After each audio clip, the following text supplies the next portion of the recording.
Já estou com o Elivaldo Barbosa em tempo real aqui no estúdio do Jornal do Piauí. Elivaldo, Olá, seja bem-vindo mais uma vez. Tudo bem, Joelson? Boa tarde, Eli. Boa tarde a você que nos acompanha. O Elivaldo Barbosa acompanhou na Assembleia Legislativa as discussões em torno de uma ideia que partiu do Palácio de Karnak para melhorar a situação dos cofres públicos, Elivaldo. Em tempo de crise, os governos estaduais procuram, Joelson, alternativas para tentar amenizar os efeitos das baixas nos tesouros estaduais.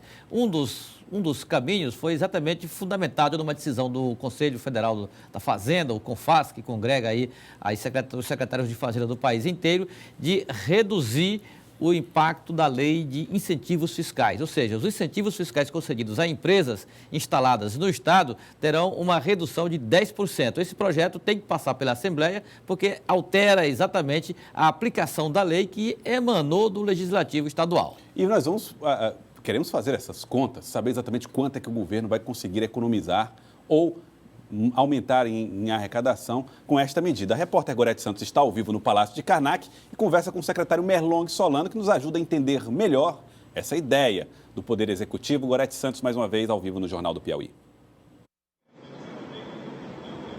Joelson, essa é uma situação que preocupa todo mundo, o governo também vem adotando já algumas medidas no sentido de aumentar a arrecadação. A gente observa, por exemplo, agora, foi estendido o prazo de renegociação de vários impostos, justamente para tentar aumentar essa arrecadação. São muitas medidas que vêm sendo tomadas e essa é mais uma proposta também para aumentar essa arrecadação. Já que a gente viu em pouco tempo o secretário da Fazenda falar que o déficit pode chegar a 700 milhões em 2016, é preciso estancar esse déficit. A gente conversa agora então com o Merlong Solano, secretário de governo, que pode trazer informações para a gente a respeito dessa proposta.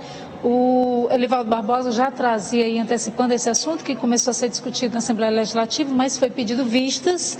O governo com isso pretende aumentar em quanto essa arrecadação a partir dessa redução dos incentivos fiscais? Boa tarde. Pois é, há um conjunto de medidas, Gorete, que tem como objetivo evitar o que seria uma gravíssima situação para o Estado do Piauí, que é a quebra do Estado.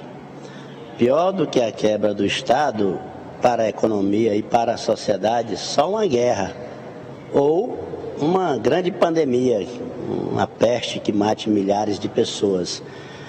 O Estado é o principal pagador, é o maior investidor e é também o regulamentador da economia. Portanto, a economia, mesmo na iniciativa privada, depende da saúde financeira do Estado para funcionar, para crescer e para gerar empregos. Em função desta crise que se abateu sobre o país, que no mundo todo começou lá atrás, ela chegou ao Piauí agora com força. Está aí o secretário da Fazenda anunciando um déficit da ordem de 700 milhões de reais. E o governador não poderia, o governador Wellington, assistir parado a crise aumentar. Daí que recorremos ao mal menor, que é, no caso, a redução do incentivo. Hoje, as empresas que têm incentivos fiscais já devolvem 2% do incentivo recebido. Nós estamos aumentando de 2% para 10%, portanto, há um acréscimo de 8%, e não de 10% propriamente dito. Isso já foi feito por todos os demais estados do Brasil. Isso foi consensualizado no âmbito do CONFAZ, que é o Conselho Nacional dos Secretários de Fazenda. Também estamos ajustando, equalizando a tarifa do ICMS do Piauí e dos demais estados, passa a 18%. Ao lado disso, Gorete, a medida dos depósitos judiciais. Com esse conjunto de providências, esperamos, ao lado de outras que estamos negociando com o governo federal, adquirir o fôlego necessário para superar as dificuldades enormes que esse ano nos apresenta.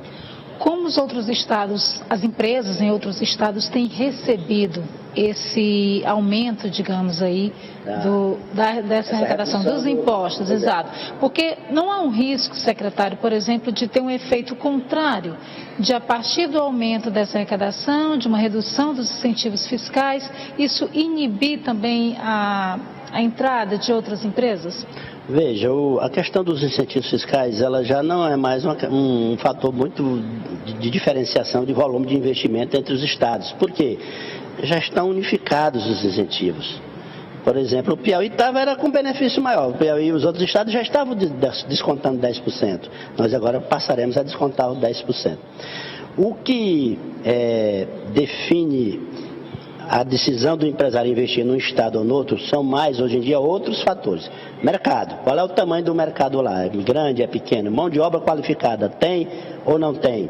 Infraestrutura na área de estrada, de água, de esgotamento sanitário.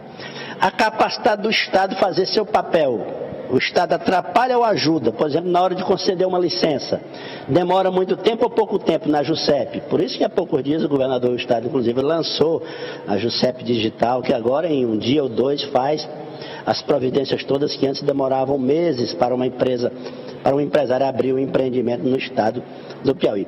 Então, eu não temo que, em função dessa redução do incentivo fiscal, haja a saída de empresas, porque isso está sendo feito em todos os estados.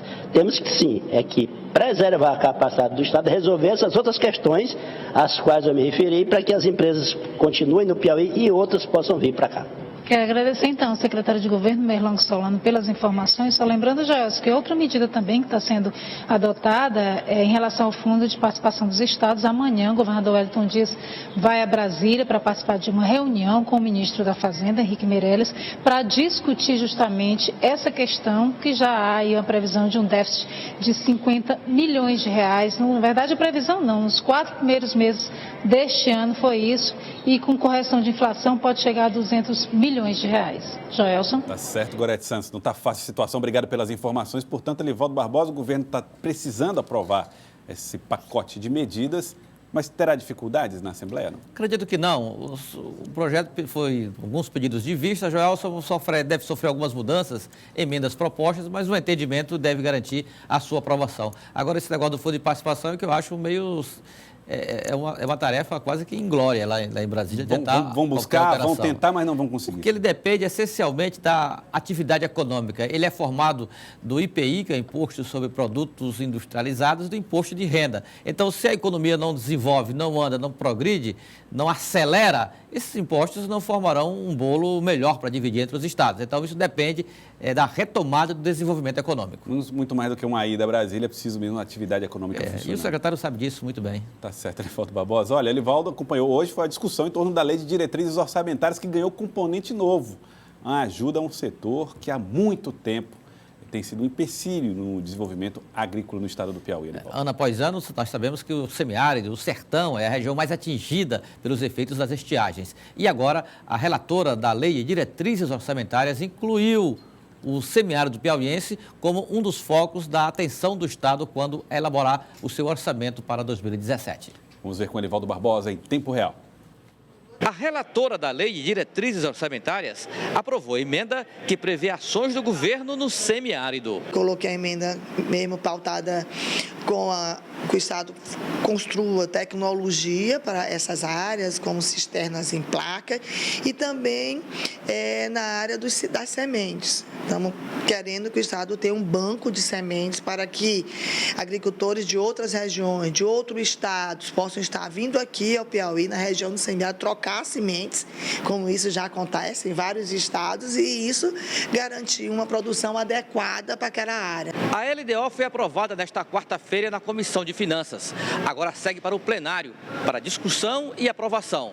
O presidente, Temístocles Filho, já marcou até a data para o exame final da Lei de Diretrizes Orçamentárias. Deverá ser votada quarta-feira no nosso plenário. E aí, votando quarta-feira, Elivaldo? Recesso. Recesso, correto. Recesso, sim, no parlamento, porque depois de lá, o recesso dos parlamentares esse ano vai ser nas bases do interior e aqui também na capital, ajudando os seus aliados que estarão diretamente envolvidos nas eleições municipais.